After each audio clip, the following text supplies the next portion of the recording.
Welcome to this channel, Baruch Haba Vashem Yahuwah, and thank you so much for coming to this channel.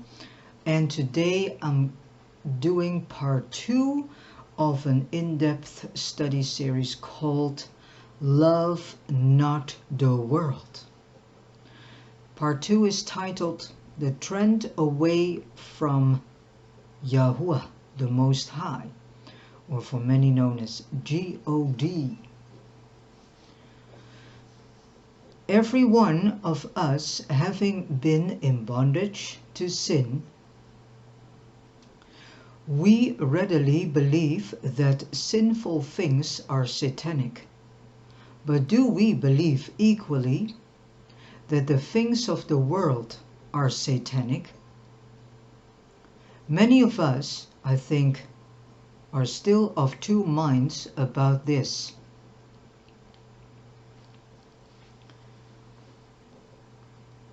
Yet how clearly Scripture affirms that the whole world lieth in the evil one. See for this 1 John 5 verse 19.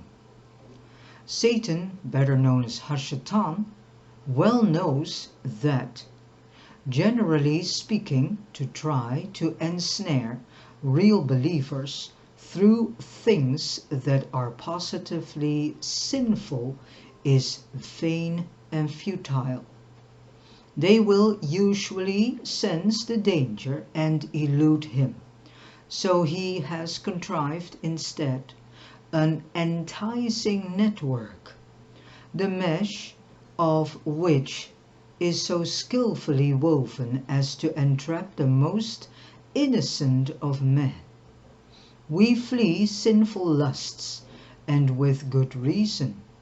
But when it comes to such seemingly innocuous things as science and art and education, how readily do we lose our sense of values and fall a prey to this enticements and to his enticements, the enticements of the father of lies known as Hashatan.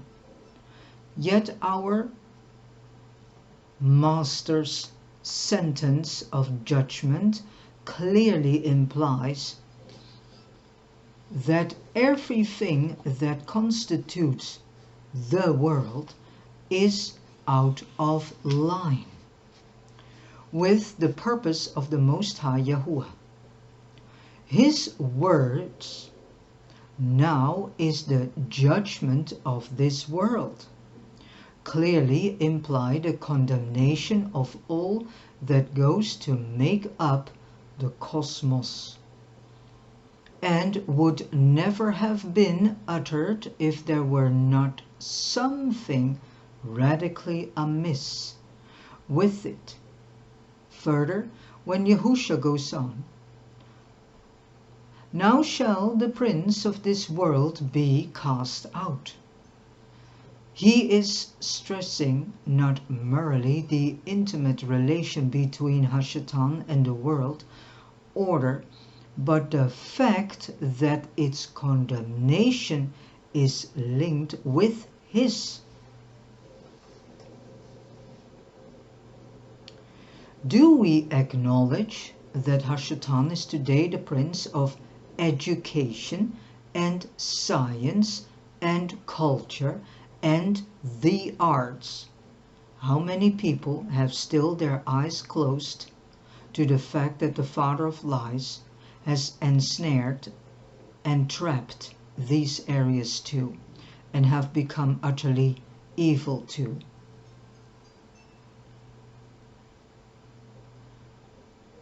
And that they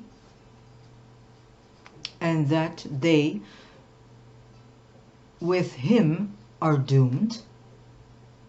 Do we acknowledge that he is the effective master of all those things that together make up the world system? When mention is made of a dance hall or a nightclub, our reaction as believers is one of instinctive disapproval. To us, that is the world, par excellence. When, however, to go to the other extreme, medical, science, or social service are discussed, there may be no such reaction at all. These things command our tacit approval and may be our enthusiastic support. And between these extremes there lies a host of other things, varying widely in their influence for good or bad, between which none of us would probably agree on where to draw an exact line.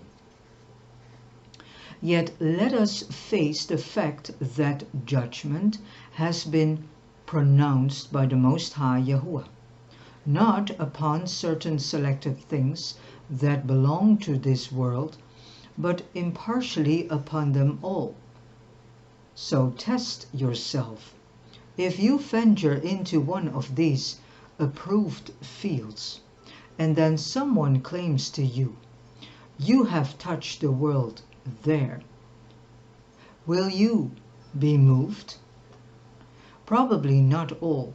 It takes someone whom you really respect to say to you very straightly and earnestly, "Brother, you have become involved with Hashatan or Satan there," before you will so much as hesitate.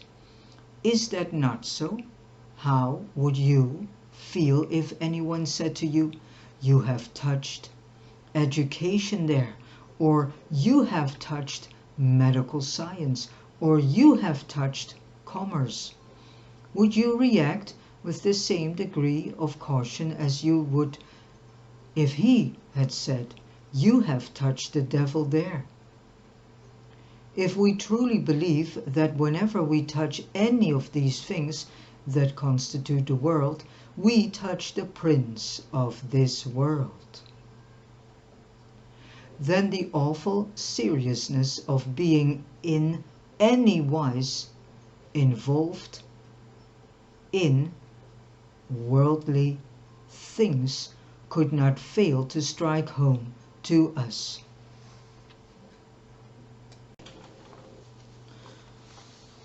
The whole world lieth in the evil one, not a part of it, but the whole.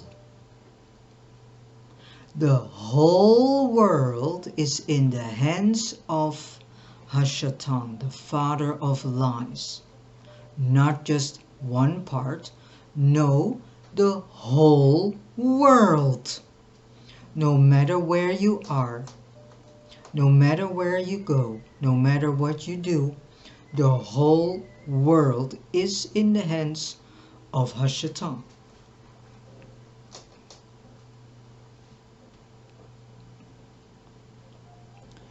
Do not let us think for a moment that the father of lies or Hashatan opposes the Most High Yahuwah only by means of sin and carnality in men's hearts. He opposes the Most High Yahuwah by means of every worldly thing.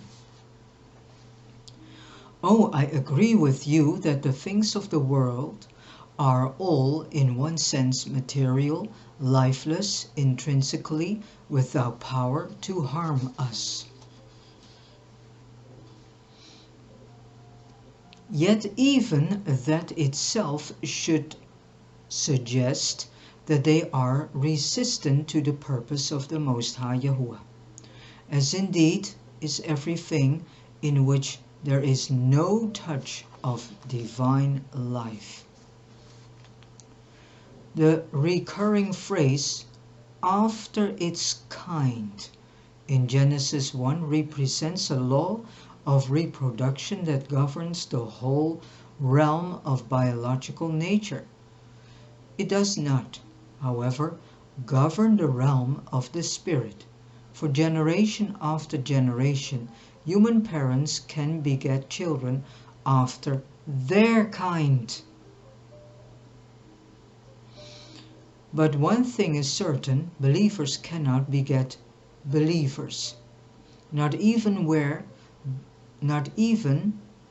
both parents are believers will the children born to them automatically be believers too.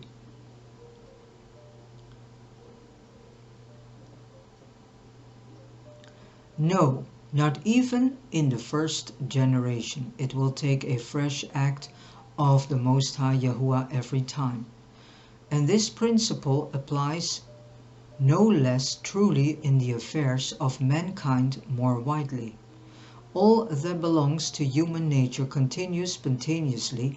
All that belongs to the Most High Yahuwah continues only for as long as the Most High Yahuwah's working continues, and the world is all-inclusively that which can continue apart from divine activity, that is, which can go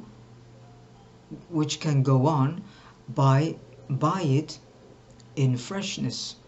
The world and all that belongs to the world does this naturally. It is its nature, and in doing so it moves into a direction contrary to the will of the Most High Yahuwah. So here it comes, this is very important. And in doing so, the world moves into a direction that is completely contrary to the will of the Most High Yahuwah, or for many known as God.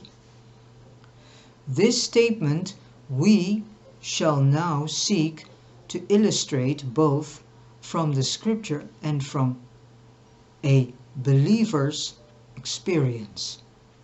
Let us take first the field of political science. Yes, people, science is also political.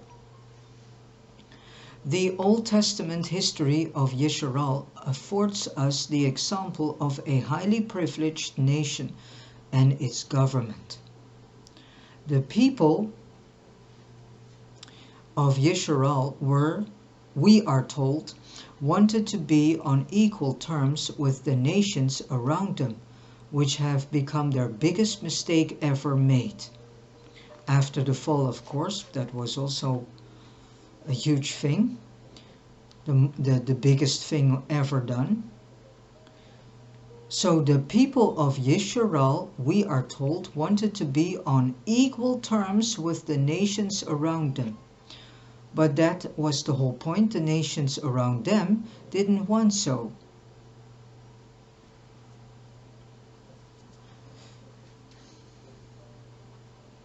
So they set their heart on a king, because the Israelites didn't realize that they actually were striving to become the same as the rest of the nations, because they felt very apart from the nations. They felt as if they were strangers. So what did they do? They tried their uttermost best to become the same as the rest of the nations, which has set their downfall. And they were completely forgotten that they already had a king named Yahuwah the Most High. We will leave aside for the moment their election of Saul and move on to the point where eventually, in his own time, the Most High Yahuwah gave them the king of his choice, who would establish the kingdom under his own direction. Now, even when this was clearly Yahuwah's doing, the natural trend of this kingdom proved to be like the nations away from him. So the Israelites didn't see that with their request for also wanting to have a king, that they were about to come into a process that would eventually lead them completely astray and away from the Most High Yahuwah, their Father.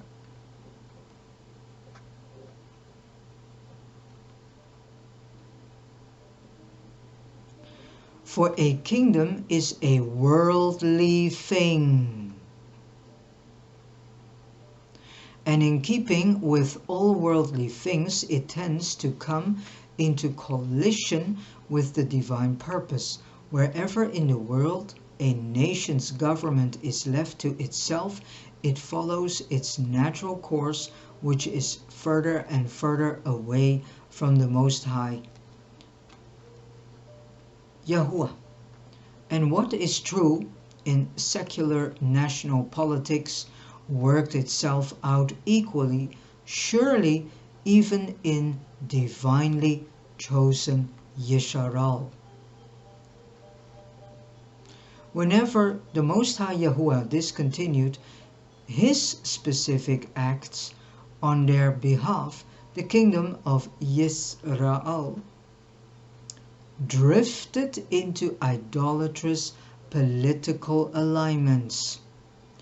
There were recoveries, it is true, but every one was marked by a definite divine intervention, and without such intervention, the trend was always downhill. It will scarcely surprise us that the same thing proves to be true in the field of commerce. I can think of no sphere where the temptation to dishonest and corrupt dealing is so great as in the field of commerce.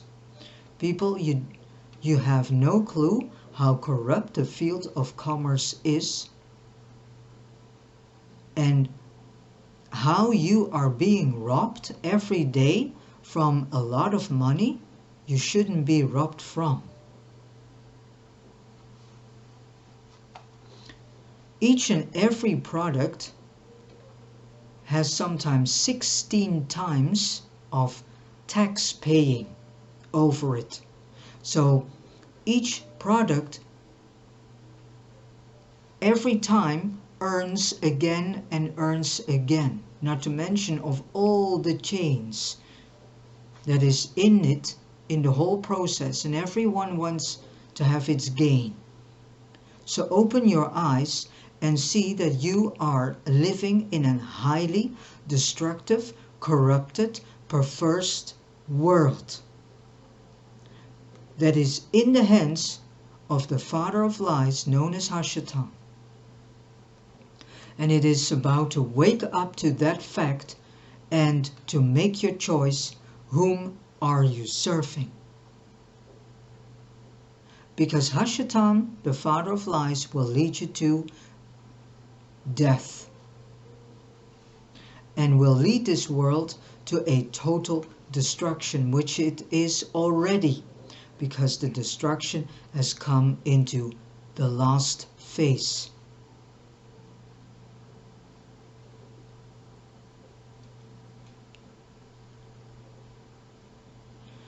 We all know something of this. We all know how hard it is to remain straight and to conduct affairs honestly in the competitive world of trade. Competition is actually from Hashatan. Hashatan is the one that has poisoned us with the thing competition. Many would say that it is impossible and certainly to do so, calls for a life that is cast upon the Most High Yahuwah in an unusual way. We recall that our Master, Mashiach Yahusha, tells us of two contrasting men, one who gained the whole world and forfeited his life, and another, a merchant, who went and sold all that he had to buy one priceless pearl. To the latter of these, Yahusha likened the kingdom of heaven.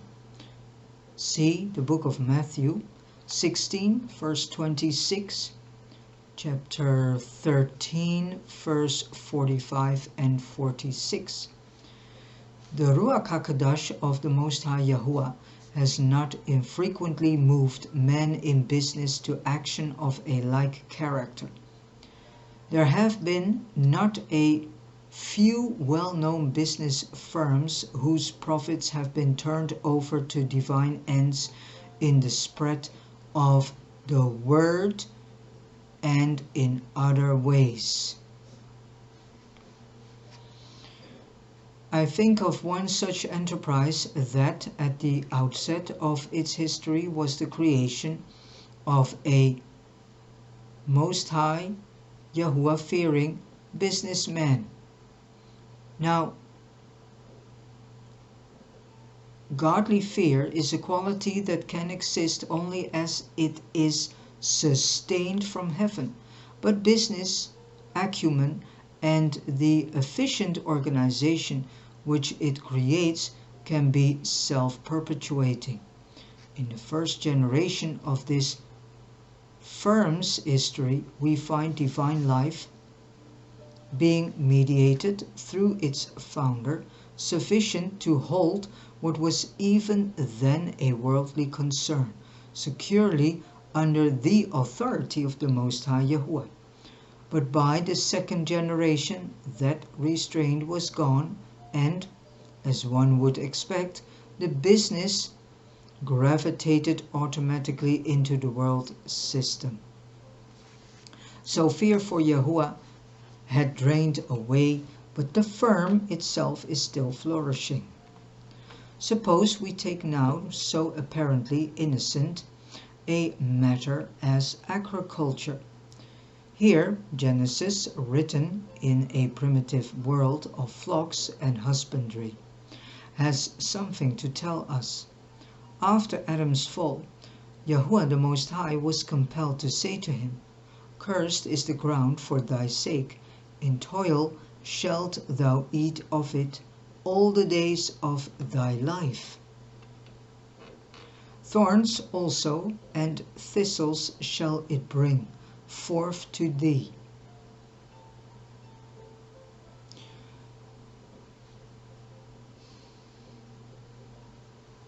And thou shalt eat the herb of the field, in the sweat of thy face shalt thou eat bread, till thou return unto the ground." Genesis 3 verse 17 to 19. No one would suggest that in Eden, where the tree of life flourished, farming or gardening was wrong. It was the Most High Yahuwah appointed, but as soon as it was let go from under the hand of the Most High Yahuwah, it deteriorated. Man was condemned to an endless round of drudgery and disappointment, and an element of perversity marked the fruit of his toil. The deliverance of Noah was Yahuwah's great recovery movement, in which the earth was given a fresh start. But how swift, how tragic was man's reversion to type. Noah began to be a husbandman, and planted a vineyard, and he drank of the wine and was drunken, and he was uncovered with his tent. Genesis 9 verse 20 and 21. Of course, agriculture is not in itself sinful, but here already its direction is away from the Most High Yahuwah. Just let it follow its natural tendency, and it will contrive to take a course diametrically opposed to him. Do we know something of this today in such physical disasters as the drying out of continents? How different is the assembly, Yahuwah's husbandry, through the grace of the Most High Yah, and the indwelling spirit. She possesses an inherent life power capable, if she responds to it, of keeping her constantly moving, or of recalling her if she strays. When we turn to education, both the book of scriptures and experience have something to say to us. Speaking allegorically, we might say that in rejecting Saul and choosing David, Yahuwah was passing over a man distinguished by his head, for he was that much taller than his peers, in favor of the man after his heart, but more seriously, the men such as Yosef and Moshe and Daniel, of whose wisdom the Most High Yah made public use, each received in a direct way from the Most High Yahuwah himself the understanding they needed. They took little account of their secular education, and the disciple Paul clearly placed scholarship among the all things that he counted to be loss for the excellency of the knowledge of Mashiach Yahusha, his master. Philippians 3 verse 8. He draws a clear distinction between the wisdom of the world and the wisdom that comes from the Most High Yahuwah. See 1 Corinthians 1 verse 21 and verse 30. But it is experience that demonstrates the essential worldliness of scholarship as such. Most of the historic university colleges of the West were founded by Christian men with a desire to provide their fellows with a good education under Christian influence. During their founders' lifetimes, the tone of those foundations was high because these men put real spiritual content into them. When, however, the men themselves passed away, and here it comes, the spiritual control passed away too. And education followed its inevitable course toward the world of materialism and far away from the Most High Yahuwah. In some cases it may have taken a long time, for religious tradition dies hard. But the tendency has always been obvious, and in most cases the destination has by now been reached. When material things are under spiritual control, they fulfill their proper subordinate role. Release from that restraint, they manifest very quickly the power that lies behind them. The law of their nature asserts itself, and their worldly character is proved by the course they take. The spread of missionary enterprise in our present era gives us an opportunity to test this principle in the religious institutions of our day and of our land.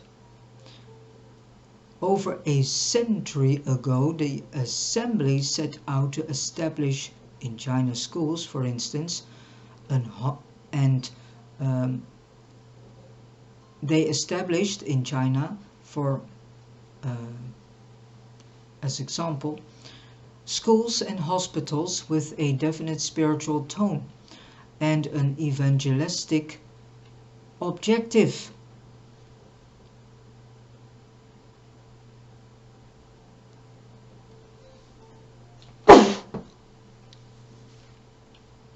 In those early days, not much importance was attached to the buildings, while considerable emphasis was placed on the institution's role in the proclamation of the word of the Most High Yahuwah.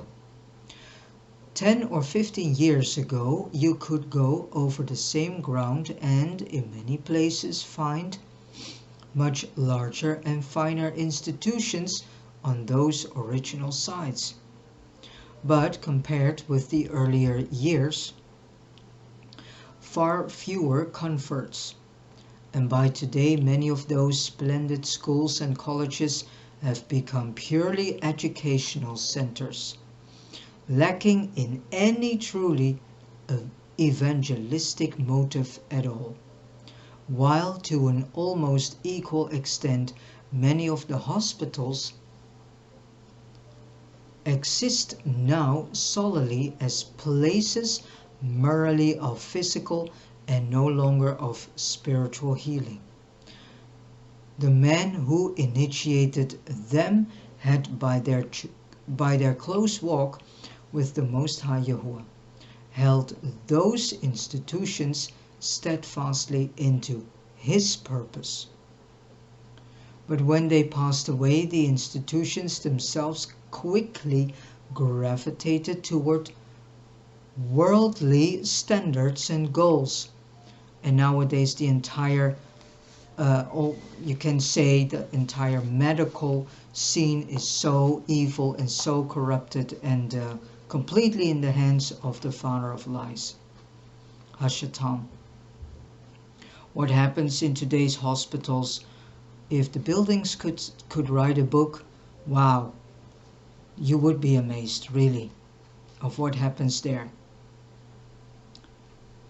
And in doing so, classified themselves as things of the world. We should not be surprised that this is so. In the early chapters of the book of Acts, we read how a contingency arose which led the assembly to institute relief for the poorer saints. That urgent institution of social service was clearly blessed by the Most High Yahuwah. But it was of temporary nature. Do you exclaim, how good if it had continued? Only one who does not know the Most High Yahuwah would say that, and would say that.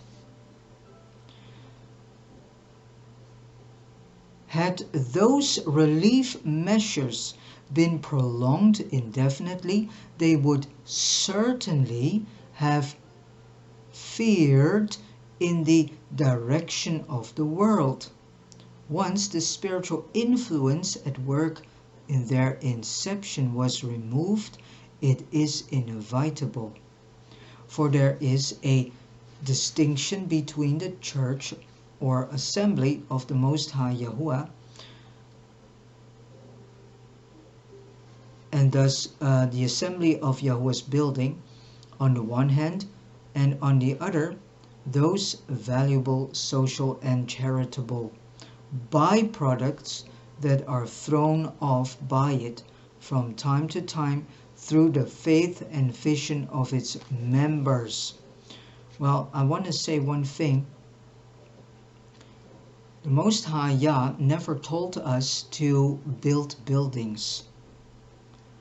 What He did told us was to do fellowship, but fellowship doesn't need a separate building. You can fellowship everywhere. So, and Yahusha never builded a steeple for himself to preach there the word. He didn't. So all these buildings are not necessary. We have to come together, but we can do that in small groups. We can do that everywhere, on the street, in the park, in the woods, no matter where, on the beach, in everybody's home.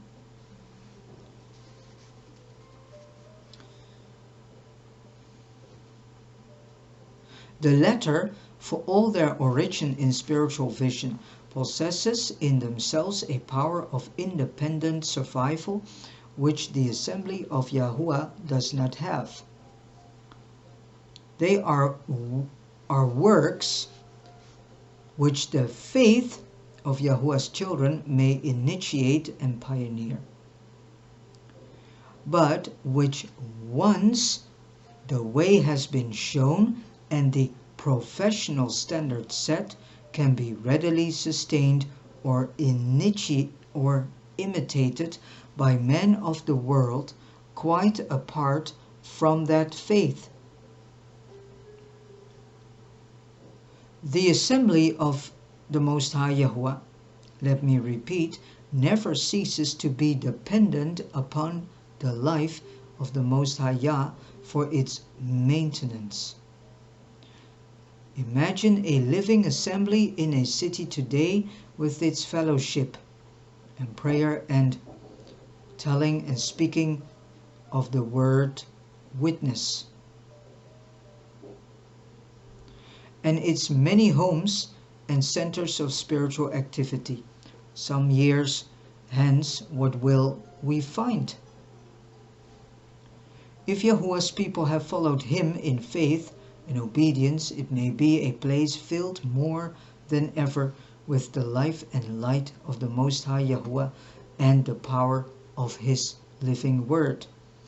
But if, in unfaithfulness to him, they have forsaken their vision of Mashiach Yahusha, it may equally well have become a place where people preach atheism.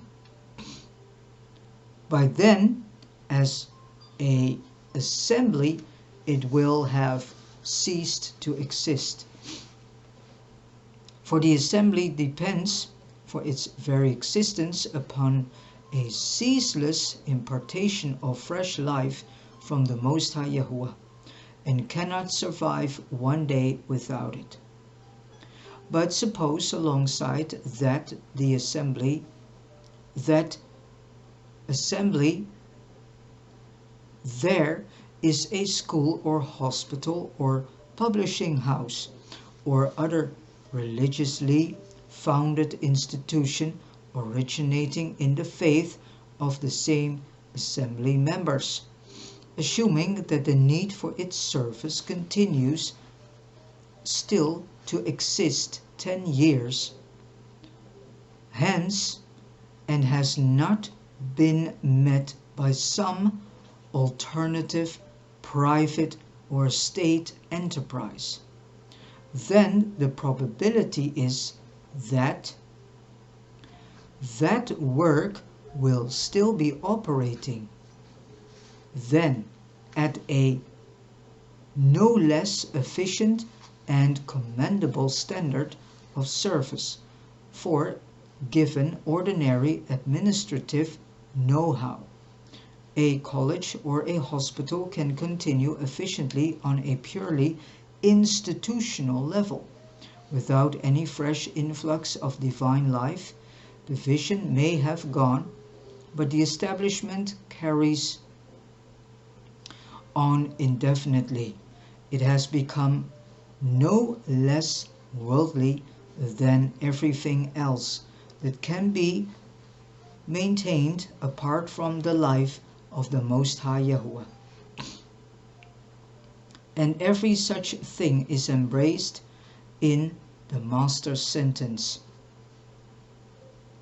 Now is the judgment of this world. And this judgment, if you look around, is already going on. But people, because they do not understand the living word of Yahuwah, they don't see that a lot of things are actually already punishments on this world.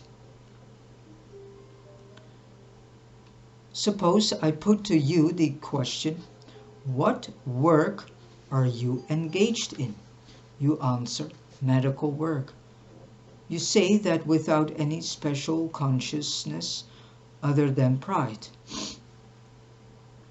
In the compassionate nature of your calling, and without any sense of the possible danger of your situation. But if I tell you that medical science is one more unit of a system that is controlled by the father of lies, known as Hashatan, or for many better known as Satan. What then? Assuming that a believer, you take me seriously, then you are at once alarmed, and your reaction may even be to wonder if you had not better quit your profession. You do not cease being a doctor, but walk softly, for you are upon territory that is governed by the enemy of the Most High Yahuwah. And unless you are on the watch, you are as liable as anyone else to fall prey to his devices. Or suppose you are involved in engineering or farming or publishing. Take heed, for these two are things of the world, just as much as running a place of entertainment or a haunt of vice. Unless you read softly, you will be caught up somewhere in Satan's snares and will lose the liberty that is yours as a child of Yahuwah, the Most High. How then, you ask, are we to be delivered from his entanglements? Many think that to escape the world is a matter of consecration, of dedicating themselves anew and more wholeheartedly to the things of the Most High Yahuwah. No, it is a matter of salvation. By nature, we are all entrapped in that satanic system, and we have no escape apart from the mercy of the Most High Yah. All our consecration is powerless to deliver us. We are dependent upon his compassion and upon his redemptive work alone to save us out of it. He is able to do so, and the means whereby he does it will be the theme of our next part in this series.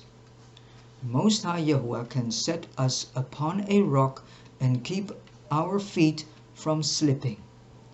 Helped by him, we may turn our trade or profession to the service of his will, for as long as he desires it. But let me repeat again that the natural trend of all the things that are in the world is towards Satan and away from the Most High Yahuwah. Some of them may have been set going by men of the Spirit with a goal that is going into direct alignment with the Most High Yahuwah. But as soon as the restraint of the divine life is removed from them, they automatically swerve around and take that other direction. No wonder then that Satan's eyes are ever on the world's end, and on the prospect that at that time all the things of the world will revert to him. Well, the point is, Satan has declared a war against the Most High Yahuwah, and especially against Adam's seed. Satan literally has said that he would do everything to kill off the seed of Adam, and thus all the descendants coming from the seed of Adam. That is why Satan uses everything from medical science, education, entertainment, as well as technology.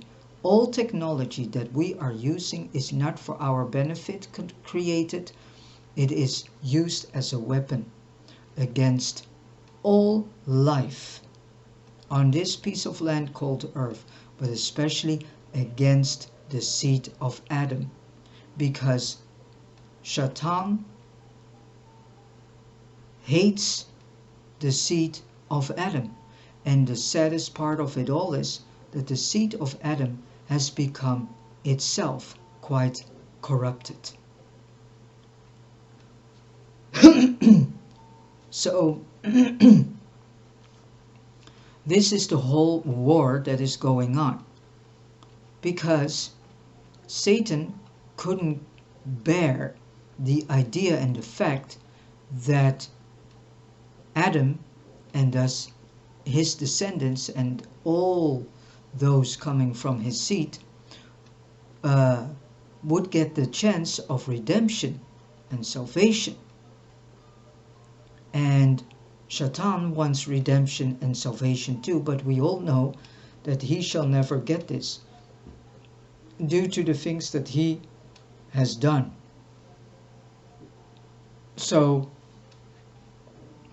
from the start on, there has been a tremendous hate against the Adamic seed, the seed of Adam. And so this is the whole war. And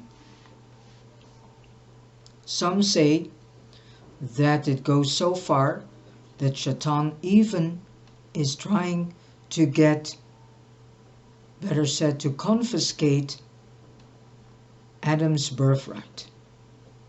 And if he can succeed that would mean that all the children of Satan would then get the birthright of Adam. And then with that would be the owners of this piece of land called earth. But I can assure you that that shall never happen. So that's a wet dream of Satan that shall never succeed. Even now and all the time they are moving in his direction. So everything, people really need to wake up, but because the father of lies, Satan, has created so many tools to ensnare people into his plans. The going green agenda, all based on lies, corruption, illusion, deceit, deceivement, all to fulfill the more sinister, dark and evil agendas that is lying behind it. So stop following this nonsense of going green. Wake up and come to the senses that if you participate and still continue to participate in it, you have the blood of many people on your hands. Is that what you want? Because we all get judged one day. And you should think of this. Do you want to end up eventually in a second death, which is called the lake of fire?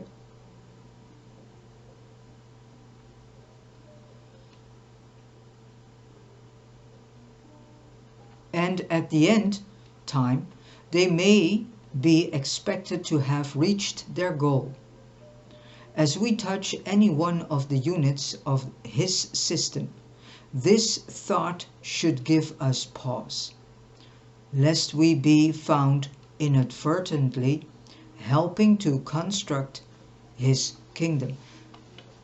If humanity never would have come along with all this, would have come to consciousness and would have woken up at least 1,000 years earlier, and would have seen all the lies that they are outliving constantly, then we probably could have changed all this. Because Shaitan is nothing without the compliance of humanity themselves. The world that you are living in, you have all created yourselves by listening and falling prey to the lies of Hashatan, the father of lies and the ruler of this world. So do not complain about your government is doing this or that, because you have given your government permission to treat you in a way you are being treated by your government. You have given permission for everything that has been rolled out in 2020, for example. Because you are still falling prey in the lie that voting can help to create a so-called better world. People, why can't you see that in the 100 years of existing of the voting system, nothing has changed into better? It all has changed into one path of destruction and total disaster. Why can't you see that all the times that you have voted, your world declined even more rapidly? You are in the fall of a world. Voting has nothing to it to save this world. Voting shall never work. It never worked in any ways. Stop placing your trust and faith into things that are highly corrupted and based on lies to lure you into giving your permission in the spiritual realms so that Shaitan has power to fulfill his plans. Because you do not know and realize that by constantly falling prey for all the lies, deceptions, deceit, illusions, Shaitan is luring you in, you are signing new contracts and agreements in the spiritual realm. And your spirit is trapped due to all these agreements and contracts you have signed and covenants you have made in the spiritual realm with the forces and powers of darkness and evil. And with that you have agreed to have the blood of many people, animals and nature on your hands, because you are complicit in the destruction of nature, the killing of animals, and the killing of your fellow humans, your fellow human brothers and sisters. So let this sink in. And all these programs, you need to look deeper. All these fake health programs, these vegan programs, everything in this world is a program with a very dark, evil, sinister agenda behind it. Nothing is done for your better good. Nothing. Everything that is being invented is being invented to kill you. To kill this world, to kill every life form on this piece of land called Earth.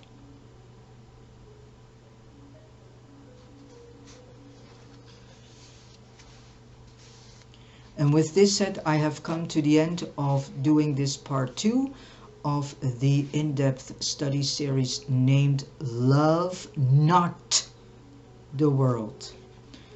Better said, come out of her, my people. All right. I wish you all a Baruch day, and do not forget to praise the Most High Yahuwah in everything you do. And Baruch haba b'Shem Yahuwah. Hallelujah, hallelujah, hallelujah. Baruch Yahuwah, Baruch Yahuwah, Baruch Yahuwah. See you soon.